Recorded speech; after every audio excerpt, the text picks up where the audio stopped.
അടുത്ത ടോപ്പിക്കാണ് Plasmodium vivax. Okay, Plasmodium vivax ഒരു മലേറിയൽ പാരസൈറ്റ് ആണ്. ഓക്കെ, മലേറിയൽ പാരസൈറ്റ് ആണ് പ്ലാസ്മോഡിയം വൈവാക്സ്. ഏകദേശം ഒരു 70 സ്പീഷീസ് പ്ലാസ്മോഡിയം കണ്ടെത്തിയിട്ടുണ്ടെങ്കിലും കൂടി ഒരു 4 എണ്ണമാണ് ഹ്യൂമൻ ബീങ്സിനെ ഇൻഫെക്റ്റ് ചെയ്യുന്ന തരത്തിലുള്ളത്. ഓക്കെ, അപ്പൊ അതിൽ ഫസ്റ്റ് വൺ എന്ന് പറയുന്നത് പ്ലാസ്മോഡിയം മലേറിയെ ആണ്. പ്ലാസ്മോഡിയം മലേറിയെ, പിന്നെ വരുന്ന പ്ലാസ്മോഡിയം വൈവാക്സ് ആണ്, ഇപ്പൊ പറഞ്ഞ പ്ലാസ്മോഡിയം വൈവാക്സ്. പിന്നെ പ്ലാസ്മോഡിയം ഫാൽസിപാരമാണ്. Okay, plasmodium falciparum. പിന്നെ വരുന്നത് പ്ലാസ്മോഡിയം ഓവലെ. ഓക്കെ, ഇങ്ങനെ 4 എണ്ണമാണ് വരുന്നത്. ഓക്കെ, 4 മെയിൻ ആയിട്ട് ഇൻഫെക്ഷൻ ഉണ്ടാക്കുന്ന 4 ഓർഗാനിസം മീൻസ് 4 പ്ലാസ്മോഡിയം സ്പീഷീസ് ആണ്. ഒന്ന് plasmodium malariae, then plasmodium vivax, plasmodium falciparum and plasmodium ovale. Okay, ഇത്രയാണ് ഉള്ളത്. ഇനി പ്ലാസ്മോഡിയം വൈവാക്സിന്റെ കാര്യത്തിൽ 2 ഹോസ്റ്റുകളാണ് ഇവർക്ക് മെയിൻ ആയിട്ടുള്ളത്. ഓക്കെ, 2 ഹോസ്റ്റിലാണ് ഇവരുടെ ലൈഫ് സൈക്കിൾ കംപ്ലീറ്റ് ആവുന്നത്. ഓക്കെ, ഒന്ന് മാനും ഒന്ന് ഫീമെയിൽ അനോഫിലസ് മോസ്കിറ്റോയുമാണ്. ഇവിടെ പ്രൈമറി ഹോസ്റ്റ് എന്ന് പറയുന്നത് ഫീമെയിൽ അനോഫിലസ് മോസ്കിറ്റോ ആണ്. ഓക്കെ, അപ്പോൾ ഇവരുടെ ഹോസ്റ്റ് പ്രൈമറി ഹോസ്റ്റ് എന്ന് പറയുന്നത് ഫീമെയിൽ അനോഫിലസ് മോസ്കിറ്റോ ആണ്. ഓക്കെ, ഫീമെയിൽ അനോഫിലസ് മോസ്കിറ്റോ ആണ് പ്രൈമറി ഹോസ്റ്റ്. ഇതാണ് കേട്ടോ പ്രൈമറി ഹോസ്റ്റ്. ഇനി അടുത്തതാണ് രണ്ടാമത്തെ ഹോസ്റ്റ് ആണ് മാൻ എന്ന് പറയുന്നത്. ഇത് സെക്കൻഡറി ഹോസ്റ്റ് ആണ്.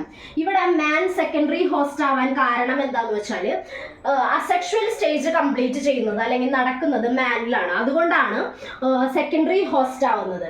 Primary host female anopheles mosquito ആണ്. കാരണം അതിന്റെ സെക്ഷുവൽ സ്റ്റേജ് നടക്കുന്നത് ഈ പറഞ്ഞ ഫീമെയിൽ അനോഫിലസ് മോസ്കിറ്റോയിലാണ്. ഓക്കെ, ഇനി ഈ 2 ഹോസ്റ്റുകൾക്കും ടാർഗറ്റ് ഓർഗൻസ് ഉണ്ട്. ഓക്കെ, അപ്പോൾ മോസ്കിറ്റോയിലാണെങ്കിൽ ടാർഗറ്റ് ഓർഗൻ എന്ന് പറയുന്നത് ഒന്ന് ഗട്ടും അതുപോലെ തന്നെ സലൈവറി ഗ്ലാൻഡുമാണ്. ഓക്കെ, ഒന്ന് ഗട്ടും പിന്നെ ഒന്ന് സലൈവറി ഗ്ലാൻഡും. മാനിലാണെങ്കിൽ അതിന് 2 ടാർഗറ്റ് ഓർഗൺ ആണ്. ഒന്ന് ലിവർ പിന്നെ ഒന്ന് RBC. ഓക്കെ, ഇങ്ങനെ 2 ടാർഗറ്റ് ഓർഗൻസ് ആണ് വരുന്നത്. ഇത്രയാണ് ഹോസ്റ്റിനെ കുറിച്ചിട്ട് പറയാനുള്ളത്. ഇനി ഇതിന്റെ ലൈഫ് സൈക്കിൾ എങ്ങനെയാണെന്ന് നോക്കാം.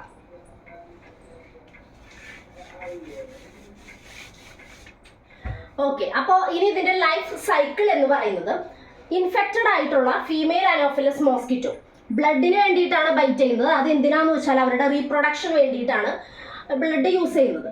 സോ ഈ ഫീമെയിൽ അനോഫിലസ് മോസ്കിറ്റോ ഇൻഫെക്റ്റഡ് ആയിട്ടുള്ള മോസ്കിറ്റോ ഏതെങ്കിലും ഒരു വ്യക്തിനെ കടിക്കുകയാണോ ബൈറ്റ് ചെയ്യുകയാണെന്ന് വിചാരിക്കുക. അപ്പോൾ ഫീമെയിൽ അനോഫിലസ് മോസ്കിറ്റോ എന്ത് ചെയ്യാണ്, ഒരു മാനിനെ ബൈറ്റ് ചെയ്തു എന്ന് വിചാരിക്കുക.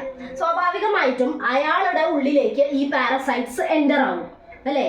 അപ്പോൾ ഈ പാരസൈറ്റ്സ് സ്പോറോസോയിറ്റ് എന്ന ഫോമിലാണ് കാണുന്നത്. സ്പോറോസോയിറ്റിന്റെ പ്രത്യേകത അത് സ്പിൻഡിൽ ഷേപ്പിലൊക്കെയാണ് ഉണ്ടാവുന്നത്. സ്പിൻഡിൽ ഷേപ്പിലാണ് കാണുക. അപ്പൊ ആ സ്പോറോസോയിറ്റ് എന്ത് ചെയ്യും, മാനിന്റെ സർക്കുലേറ്ററി സിസ്റ്റത്തിലേക്ക് കടക്കും. അങ്ങനെ കടന്നതിന് ശേഷം അവിടുത്തെ ആദ്യത്തെ ടാർഗറ്റ് ഓർഗൺ ആയിട്ടുള്ള ലിവറിലേക്കാണ് എത്തുന്നത്. ഓക്കെ, അവിടുത്തെ ഹെപ്പാറ്റിക് സെല്ലിലേക്കാണ് എത്തുക. ഓക്കെ, ലിവറിലേക്കാണ് എത്തുന്നത്.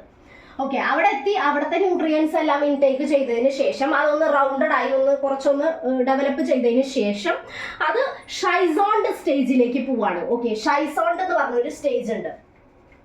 ഷൈസോണ്ട് സ്റ്റേജിലേക്ക് പോവാണ്. ഷൈസോണ്ട് സ്റ്റേജിൽ എങ്ങനെയാന്ന് വെച്ചാൽ സാധാരണ ഒരു സെല്ലിരിക്കുന്ന പോലെ തന്നെയാണ് ഉണ്ടാവുക. ഷൈസോണ്ട് സ്റ്റേജിൽ ഒന്ന് ഡെവലപ്പ് ചെയ്തൊന്ന് റെഡി ആയിട്ടുണ്ടാവും. ദെൻ അതിന് ശേഷം ഇത് പോണതാണ് ക്രിപ്റ്റോസോയിറ്റ്. ഓക്കെ, ക്രിപ്റ്റോസോയിറ്റ് എന്ന് പറഞ്ഞ സ്റ്റേജിലാണ്. അതായത് മൾട്ടിപ്പിൾ ആയിട്ടുള്ള ന്യൂക്ലിയസ് ഉണ്ടായിരിക്കും. ന്യൂക്ലിയസ് ഒരുപാട് മൾട്ടിപ്ലൈ ചെയ്തിട്ടുണ്ടാവും. അതാണ് ക്രിപ്റ്റോസോയിറ്റ് എന്ന് പറയുന്ന സ്റ്റേജ്. അടുത്ത സ്റ്റേജ് ആണ് ക്രിപ്റ്റോമീറോസോയിറ്റ്. ഓക്കെ, ക്രിപ്റ്റോമീറോസോയിറ്റ് എന്ന് പറയുന്നത് ഈ ഓരോ ന്യൂക്ലിയേറ്റഡ് ആയിട്ടുള്ളതും ഓരോ സിംഗിൾ സെല്ലുകളായിട്ട് കൺവേർട്ട് ചെയ്യാനായിട്ട് തുടങ്ങും. സോ അതാണ് ക്രിപ്റ്റോമീറോസോയിറ്റ് എന്ന് പറയുന്നത്. അതിനുശേഷം ഇത് എന്തായിട്ട് കൺവേർട്ട് ചെയ്യാണ്, മെറ്റാ ക്രിപ്റ്റോമീറോസോയിറ്റ് ആയിട്ട് മാറുകയാണ്. മെറ്റാ ക്രിപ്റ്റോമീറോസോയിറ്റ് സ്റ്റേജിലേക്ക് മാറും. ഓക്കെ, അവിടെ നിന്ന് അത് പൊട്ടിപ്പുറത്തേക്ക് വരികയാണ് ചെയ്യുന്നത്. നേരെ അടുത്ത ടാർഗറ്റ് ഓർഗൺ ആയിട്ടുള്ള RBCയിലേക്കാണ് ചെല്ലുന്നത്. ഓക്കെ, അടുത്ത ടാർഗറ്റ് ഓർഗൺ ആയിട്ടുള്ള RBCയിലേക്ക് ചെല്ലുന്നു. ദെൻ അപ്പോൾ ഇത് ട്രോഫോസോയിറ്റ് ഫോമിലാണ് ഉണ്ടാവുന്നത്. ഓക്കെ, ട്രോഫോസോയിറ്റ് ആണ് അപ്പോഴത്തെ ഫോം എന്ന് പറയുന്നത്. ട്രോഫോസോയിറ്റ് ഫോമിലാണ് ഉണ്ടാവുക. അത് കുറച്ചൊന്ന് ഇൻടേക്ക് ഒക്കെ നടത്തി ന്യൂട്രിയൻസ് ഒക്കെ എടുത്തതിന് ശേഷം അതൊന്ന് ഡെവലപ്പ് ചെയ്തതിന് ശേഷം സിഗ്നറ്റ് സ്റ്റേജിലേക്ക് മാറും. സിഗ്നറ്റ് സ്റ്റേജ് എന്ന് പറഞ്ഞാൽ റിംഗ് ആയിട്ടുള്ള ഒരു സ്റ്റേജ് ആണ്. ഇങ്ങനെ റിംഗ് പോലെയാണ് ഉണ്ടാവുക. സിഗ്നറ്റ് സ്റ്റേജിലേക്ക് മാറും. ഇനി ഇവിടെ നിന്ന് അത് എഗെയിൻ എന്തായിട്ട് മാറുകയാണ്? അമീബോയിഡ് സ്റ്റേജ് ആണ്. ഓക്കെ, അമീബോയിഡ് സ്റ്റേജിലേക്ക് മാറുകയാണ്. അവിടെ നിന്ന് അത് പിന്നീട് ഷഫ്നേഴ്സ് ഡോട്ട് എന്ന് പറയുന്ന ഇങ്ങനെ ഒരു ഗ്രാനുളർ, ഒരു ഡോട്ടൊക്കെ പോലെ എടുക്കുന്ന ഒരു സ്റ്റേജിലേക്ക് മാറും. പിന്നീട് അതൊന്ന് അറേഞ്ച് ചെയ്തിട്ട് അത് റൊസെറ്റ് സ്റ്റേജിലേക്ക് മാറും. ഓക്കെ, റൊസെറ്റ് സ്റ്റേജിലേക്ക് മാറും. ഇങ്ങനെ ഒരു അറേഞ്ച്മെന്റ്, ഫ്ലോറൽ അറേഞ്ച്മെന്റ് പോലുള്ള റൊസെറ്റ് സ്റ്റേജിലേക്ക് മാറും. ഇത്രയാണ് ഇവിടെ നടക്കുന്നത്, ഈ മാനില്, RBCയിലും ലിവറിലും നടക്കുന്നത്. ഇനി ഇങ്ങനെ ഈ റൊസെറ്റ് സ്റ്റേജും കൂടെ കംപ്ലീറ്റ് ചെയ്ത് കഴിയുമ്പോഴത്തേക്കും അത് ഹീമോഗ്ലോബിനെ അഫക്റ്റ് ചെയ്യാൻ തുടങ്ങും. ഓക്കെ, സ്വാഭാവികമായിട്ടും ഹീമോഗ്ലോബിൻ ഡാമേജ് ആവും. അങ്ങനെ ഡാമേജ് ആവുമ്പോൾ അവിടെ ഉണ്ടാകുന്ന ടോക്സിൻ ആണ് ഹീമോസോയിൻ എന്ന് പറയുന്നത്. ഓക്കെ, ഈ ഹീമോസോയിൻ എന്ന് പറയുന്നത് ടോക്സിൻ ആണ്. അത് പൈറോജനിക് പ്രോപ്പർട്ടി ആണ് അതിനുള്ള, ഒരു പൈറോജൻ ആണ്. ദാറ്റ് മീൻസ് അത് ഇന്റർമിറ്റന്റ് ആയിട്ട് പനി ഉണ്ടാക്കാൻ കാരണമാവുന്നത് ഈ പറഞ്ഞ ഹീമോസോയിൻ ആണ്. ഓക്കെ, അതിനുശേഷം പിന്നീട് അവിടെ എന്ത് സംഭവിക്കുകയാണ്? ഗ്യാമേറ്റ്സ് ഫോർമേഷൻ നടക്കുകയാണ്. അതായത് മെയിൽ ആൻഡ് ഫീമെയിൽ ഗ്യാമേറ്റുകൾ ഫോം ചെയ്യുന്നു. ഇവിടെ തന്നെ മെയിൽ ആൻഡ് ഫീമെയിൽ ഗ്യാമേറ്റുകൾ ഉണ്ടായി അങ്ങനെ തന്നെ നിൽക്കുകയാണ് ചെയ്യുക. അടുത്ത പാർട്ട് കംപ്ലീറ്റ് ചെയ്യണമെന്നുണ്ടെങ്കിൽ അതിന് അടുത്ത ഹോസ്റ്റ് ആവശ്യമാണ്. അതായത് മോസ്കിറ്റോ, അനോഫിലസ് മോസ്കിറ്റോ ആവശ്യമാണ്. അപ്പോൾ ഇതുവരെയാണ് ഹ്യൂമൻ ബീയിങ്ങിൽ നടക്കുന്ന സ്റ്റേജസ് എന്ന് പറയുന്നത്. നെക്സ്റ്റ് നടക്കാൻ പോകുന്നത് അനോഫിലസ് മോസ്കിറ്റോയിലാണ്.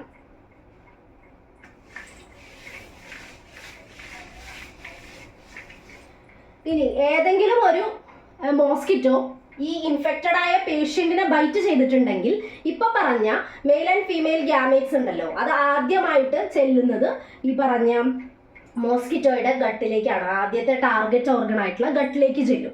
അവിടെ ചെന്ന് ഇത് ഫ്യൂസ് ചെയ്തിട്ട് ഗ്യാമേറ്റ് ഫോർമേഷൻ നടക്കും.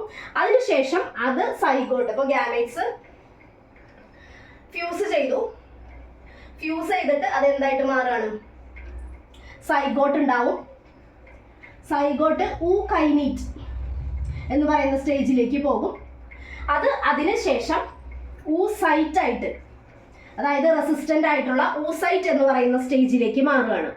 ഓക്കെ, ഊസിസ്റ്റ് എന്ന് പറയുന്ന സ്റ്റേജിലേക്ക് മാറും. ഓക്കെ, ഊകൈനീറ്റ് ഉണ്ടാവുന്നു. അതിനുശേഷം ഊസിസ്റ്റ് എന്ന് പറയുന്ന സ്റ്റേജിലേക്ക് മാറും. പിന്നീട് വീണ്ടും ഇത് സ്പോറോസോയിറ്റ് ആയിട്ട്, ഓക്കെ, സ്പോറോസോയിറ്റ് ആയിട്ട് എക്സിസ്റ്റ് ചെയ്യും. ആദ്യം പറഞ്ഞ പോലെ വീണ്ടും ഇതെന്ത് ചെയ്യാണ്? അടുത്ത ഒരു ഹ്യൂമണിനെ പോയി കടിക്കുകയാണ്.